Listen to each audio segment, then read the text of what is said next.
Hello bachcho, let's read this question. The question says that solve the equation, and the equation is 1 plus 6 plus 11 plus 16 plus so on plus x is equal to 148.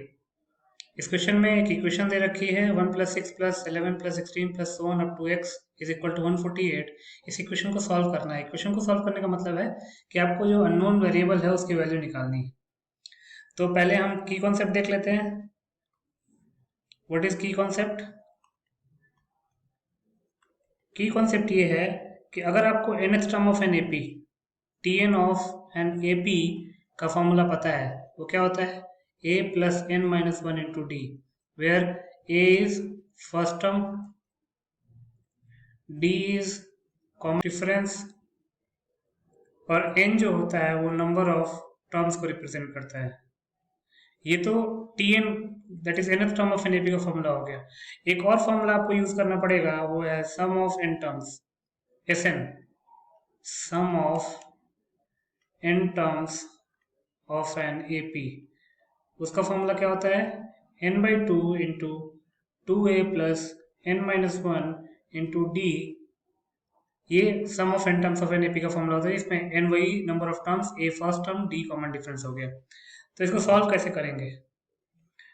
According to the question, equation क्या दे रखी है? 1 plus 6 plus 11 plus 16 plus so on plus x is equal to 148. अब अगर आप देखेंगे तो जो left hand side में सीरीज लिखी हुई है वो एक अरिथमेटिक प्रोग्रेशन है, दैट इज एपी है. क्यों एपी है? क्योंकि इसका जो सक्सेसिव डिफरेंस है वो कांस्टेंट है, that is 6 minus one equal to 5, 11 minus 6 equal to 5. इसका मतलब ये सीरीज जो है वो एपी में है. तो इस एपी का जो सम है वो 148 के इक्वल दे रखा है. तो हम यहाँ पे एपी का फॉर्मूला लगा सकते हैं, that is number of terms. हम मान लेते हैं कि जो नंबर ऑफ टर्म्स है n है. Let n be the number of terms of given AP. ये हमने अज्यूम कर लिया. अगर n नंबर ऑफ टर्म्स है तो ये जगह n by two into two a क्या है? 1. a फर्स्ट टर्म होता है, plus n minus one into d common difference. Common difference कितना है? 6 minus one that is 5. Common difference निकालने के लिए आप कोई भी आफ्टर टर्म, जो अगला टर्म है उसको पिछले टर्म से सब्ट्रैक्ट करेंगे और जो डिफरेंस आएगा वही कॉमन डिफरेंस होगा. तो 5 आ गया common difference is equal to 148. ये क्वेश्चन में गिवन था. तो सिंप्लीफाई करेंगे तो जगह n into two plus 5n minus 5 और इस 2 को 148 के साथ मल्टीप्लाई कर देंगे तो ये जगह 296. फर्दर सिंप्लीफाई करते हैं तो जगह n into 5n minus 3 is equal to 296. तो ये जगह 5n square minus 3n is equal to 296. अब यहाँ से क्वाड्रेटिक आएगी, 5n square minus 3n minus 296 is equal to 0. अब इसको हमको फैक्टराइज करना है. इसको ये क्वाड्रेटिक इक्वेशन है, इस क्वाड्रेटिक इक्वेशन के रूट्स निकालने पड़ेंगे. तो रूट्स निकाल लेते हैं. हमारे पास इक्वेशन क्या आई थी? 5n square minus 3n minus 296 is equal to 0. तो इस 3n को कैसे लिखेंगे? Minus 40n plus 37n minus 296 is equal to 0. अब 5n को कॉमन लेंगे तो ये जगह n माइनस 8 प्लस 37 को कॉमन लेंगे तो जगह n minus 8 is equal to 0, क्योंकि 8 इंटू 37 कितना होगा? 296. अब n माइनस 8 को कॉमन ले लेते हैं तो जो दूसरा फैक्टर आएगा वो आएगा 5n plus 37 is equal to 0. यहाँ से n की दो पॉसिबल वैल्यूज आएंगी. n माइनस 8 को 0 से इक्वेट करेंगे तो n की वैल्यू आएगी 8 और 5n प्लस 37 इक्वल्स टू 0 को 5n प्लस 37 को इक्वेट करेंगे 0 से तो वहाँ से n की वैल्यू आएगी माइनस 37 अपॉन 5. बट n किस चीज को रिप्रेजेंट कर रहा है? बट n रिप्रेजेंट्स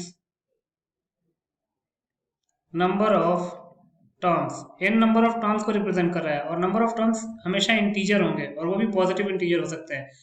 इसलिए n माइनस 37 अपॉन 5 के इक्वल तो नहीं होने वाला. ये बात सिंपली हो गई.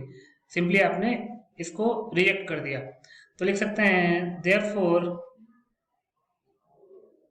Only required possible value of n is 8. अब n की वैल्यू 8 आ गई. अब हमको निकालना क्या है? हमको निकालना है, अगर आप क्वेश्चन में ध्यान से देखेंगे तो क्वेश्चन में हमको x की वैल्यू निकालनी है. x की वैल्यू निकालने के लिए हम क्या करते हैं, अगर आप ध्यान से देखेंगे तो गिवन एपी में जो x है वो लास्ट टर्म है, और हमने इसी एपी के नंबर ऑफ टर्म्स को n अज्यूम किया हुआ है, मतलब जो x है वो nth टर्म है। तो हम लिख सकते हैं since tn is equal to x, tn x के इक्वल है क्योंकि nth टर्म है x। nth टर्म का फॉर्मूला पता है, a plus n minus one into d is equal to x. a हमारे पास क्या था, a था हमारे पास, अगर आप इस एपी को देखेंगे तो a था 1 और d था 5, तो इसको लिख सकते हैं 1 प्लस n की वैल्यू अभी हमने निकाली है 8 minus one into d is 5 is equal to x.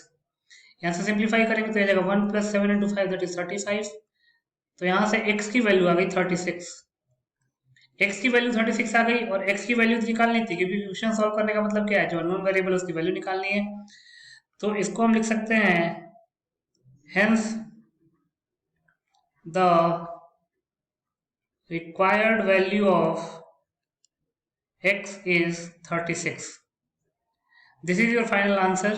I hope you understood it well. Best of luck.